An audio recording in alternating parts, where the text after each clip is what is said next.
Hi crafty friends, it's Shana from ShanoukiArt and this is card number 46 in Full Deck Challenge 2. The prompts are purple, turquoise, flower. For my purple and turquoise color, I'm going to be using my color burst powders. I haven't used those in a while. And for my flower, I have this beautiful purple die cut flower from Essentials by Marlene. As always, I'm going to prepare my card using a piece of white tissue paper. This tissue paper is the type that you'd use for gift wrapping. I'm going to add it to the face of my card using Mod Podge. You could also use gel, medium or craft glue. Once I add the tissue paper, I try to press it as flat as possible, but there will be some wrinkles. And then I'm going to add a layer of Mod Podge over the top. This will protect the tissue paper from tearing once it gets wet with my color medium. I'm then going to dry this well and I'm going to trim off the excess tissue paper with a scissors. You could also tear the tissue paper if you prefer more of a rustic look. I'm now going to add my watercolor powders. I'm going to use more than turquoise and purple. I'm going to also add some lime green and dark blue. I want to create like an ombre type of effect. So I sprinkle some of my powders onto the card and then I spray with the water and they activate and you get some beautiful watery effects. I do help the color along a little bit by moving the card around and by using a wet paintbrush, but I mostly allow it to move around on its own.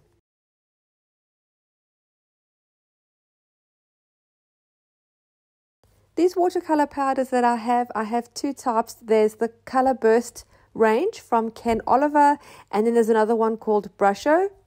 I personally prefer the Ken Oliver Color Burst powders, but the Brushos work just as well and I have more colors in the Brusho range. The watery color puddles that are being created on the card, I'm sort of just tipping them onto a piece of tissue paper. Once that's dry, I can use it in some kind of collaging or mixed media. As you can see, the first layer of color I applied is pretty light, so I'm applying a second layer to make the color a bit more intense.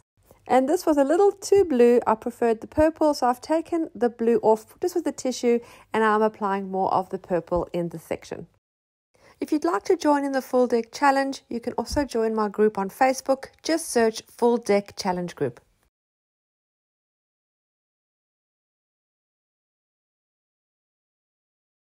Keep adding layers of color until you have the intensity that you want. You don't have to use watercolor powders for this. You could use acrylic paints, watercolors, gelato crayons, colored pencils, water solubles, any kind of color medium that you have. I've left the color uneven with the right side having some white areas where there is no color. I like the contrast that this creates. I'm now going to see where I'm going to position my flower. I'm thinking it's a little too big for this project, so I'm going to cut it down. Thankfully, it's easy to cut down because it has sort of like multiple layers in the petals. So I'm just going to fussy cut that smaller. I'm also feeling that the background needs something a little bit more. I'm going to add some stamping. I'm going to use my black permanent ink and my script stamp, one of my favorite stamps, and I'm going to stamp just on the right hand side just to add some interest.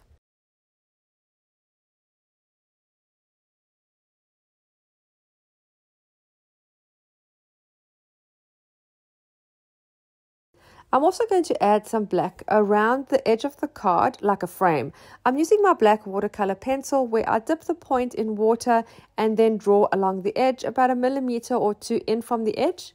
And I don't want this neated tidy. I want it to look hand-drawn and a little bit uneven.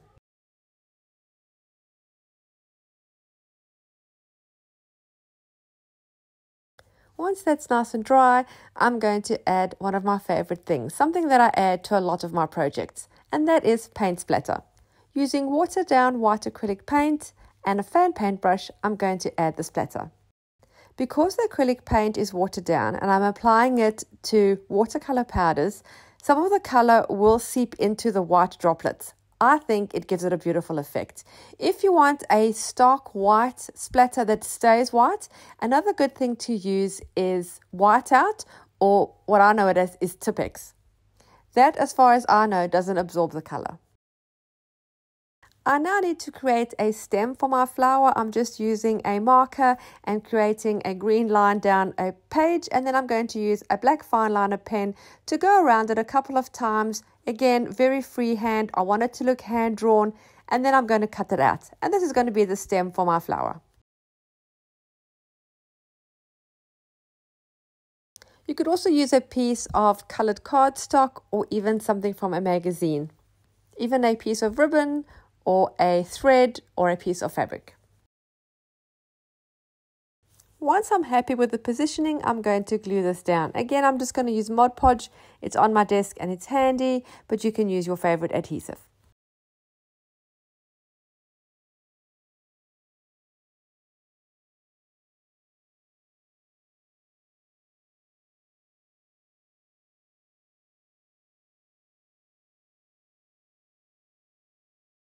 I'm going to define the edges a bit more using a thicker fine liner just to make it stand out a little bit more.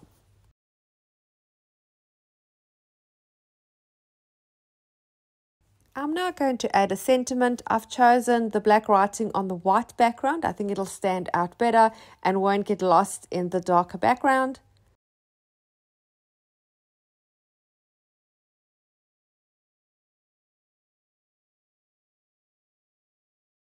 Once my sentiment is in position, I'm going to also do some marks around it with a black fine liner pen. I just feel it finishes it off really well.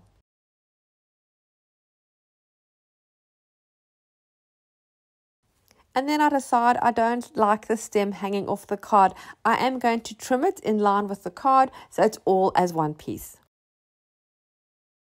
It's never too late to join in the Full Deck Challenge. We're near the end of Full Deck Challenge 2, but we also have Full Deck Challenge 1. I'll put both playlists in the description box below. Here is a close-up of the card. I'm loving the background colors and the way they blend into each other. I really hope you enjoyed this video and were inspired to create your own card. Thank you so much for taking the time to watch. Don't forget to subscribe and hit the little bell so you're notified every time I upload new content. Thanks again for watching. Happy creating, and I'll see you again soon. Bye.